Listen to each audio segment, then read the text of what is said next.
Okay.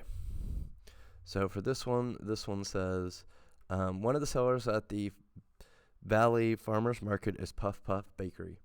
They have the basic outline of their web page, but they need help with styles. First, link the CSS file to the HTML page by adding the normal tag to the head tag. Then write rules in the CSS files to give the whole page a background color, make the main heading of the page bold and a different color, and make the main text of the page a different color and 20 pixels large. So we're going to go in here, and we're going to go ahead and we're going to put the link in here. So link rel equals quotation marks style sheet space type equals quotation marks text slash CSS, and then go outside the quotation mark space href equals quotation marks styles with an s dot css, and then don't forget your little quotes arrow thing there. And then we're going to go to our styles, and it wants us to put the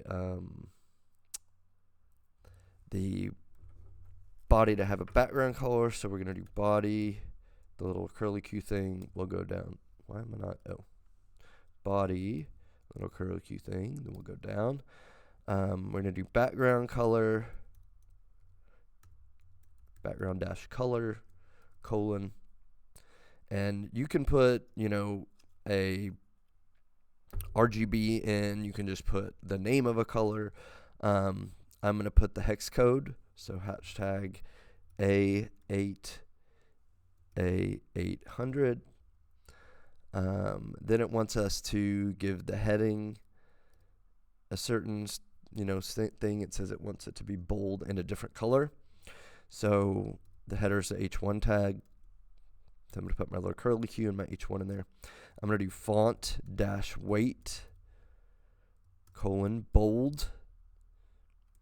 Then I'm going to go down and I'm going to give it a color. Again, I'm going to use a hex code, and this time I'm going to do hashtag 800,000.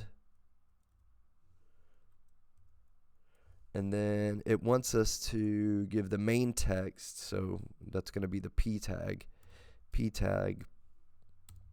color colon hashtag 400,080,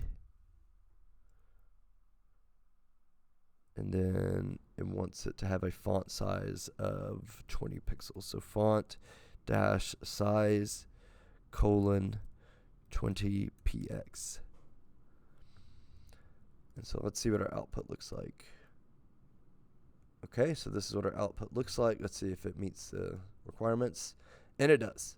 So we'll click submit and continue, and we are all done.